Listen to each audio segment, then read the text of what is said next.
My wife secretly rented our house on Airbnb while I was away for business, but when I found out she was living with her personal trainer while I was gone, I exposed everything to her family and watched her life fall apart.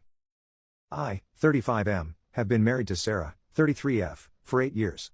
We met through mutual friends at a CrossFit gym where she was working as a trainer.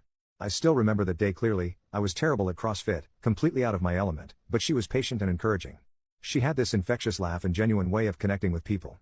Within weeks, we were spending all our free time together, bonding over our shared love of fitness, though she was definitely more dedicated than I was, and outdoor adventures. I'm a software engineering manager at a big tech company, which requires me to travel to our offices abroad every few months for 2 to 3 weeks at a time. It's a demanding job, long hours, constant video calls across time zones, and the stress of managing global teams. But it's also incredibly rewarding. The job pays really well. I make around $280,000 annually, which has allowed us to buy a beautiful 5-bedroom house in an upscale neighborhood and live quite comfortably. Sarah always said she was proud of my success, loved hosting dinner parties for my colleagues, and seemed to enjoy the lifestyle my income provided. She had a particular talent for interior design and had turned our house into something that could have been featured in a magazine. Every time I returned from a business trip, she'd have completed some new home improvement project, a renovated guest bathroom, a new garden layout, or updated decor. I always thought it was her way of keeping busy while I was gone, never suspecting there might be a darker motivation behind her constant need to perfect our living space. Sarah continued working as a personal trainer even after we got married, saying she loved helping people achieve their fitness goals. I supported her passion completely, even though her income was significantly lower than mine. She had this incredible ability to transform people's lives. Her clients would often stop me at the gym to rave about how she'd helped them overcome their fitness fears and achieve things they never thought possible. Watching her light up when talking about her clients' progress made me fall in love with her even more. Our different income levels were never an issue. We were a team, and her passion for helping others was worth more than any salary difference. We had a great life together, traveled frequently, renovated our dream home, and were planning to start a family soon. At least that's what I thought. Things started getting weird about 6 months ago.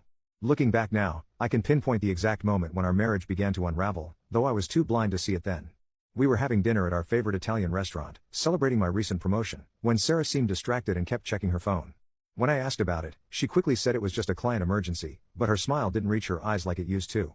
That was the first crack in our foundation, though I didn't recognize it at the time. I noticed Sarah was being really pushy about my upcoming business trips, constantly asking for exact dates and durations. She'd never cared much about the details before. She also started acting strange when I'd mentioned coming home early or changing travel dates. Looking back, I should have seen these as red flags. The real shock came during my last 3-week trip to our London office. I have this Ring doorbell camera that sends notifications to my phone whenever there's movement. Usually, I don't pay much attention to them when I'm away since it's just Sarah going about her day. But one morning, I got a notification at 2 a.m. London time, 6 p.m. back home, and saw a group of strangers entering our house with luggage. I immediately called Sarah, but she didn't pick up. I texted her asking who these people were, but she just replied saying they were her cousins visiting from out of town. Something felt off. I knew all her cousins, and these people didn't look familiar at all. Plus, why wouldn't she mention having house guests? I started paying more attention to the Ring notifications. Every few days, I'd see different groups of people coming and going with luggage. Some would stay for 2 to 3 days, others for a week. The weird part? Sarah's car was rarely in the driveway anymore. I did some digging online and found our house listed on Airbnb. My heart nearly stopped when I saw our home, our sanctuary, advertised like some hotel.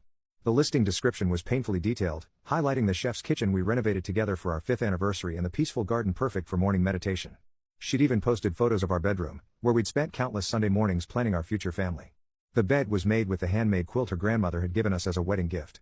Seeing our private space marketed to strangers made me physically ill. The host's profile picture was cropped, but I recognized our master bedroom and backyard in the photos.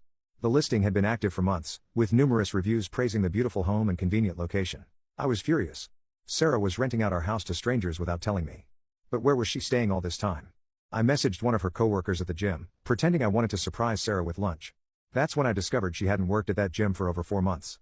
I hired a private investigator, which may seem extreme, but I needed to know what was going on. The PI was a former police detective who specialized in infidelity cases. He warned me that once he started digging, there was no going back. Some truths can't be unlearned. But I was already past the point of no return. I needed to understand the full scope of Sarah's betrayal. Within a week, he found out Sarah had been living with some guy, her new personal training client turned boyfriend, in his downtown apartment. The PI provided surveillance photos, video footage, and even credit card records showing their daily routines. They were living like a married couple, shopping together, going to restaurants, even walking a dog they'd apparently adopted together.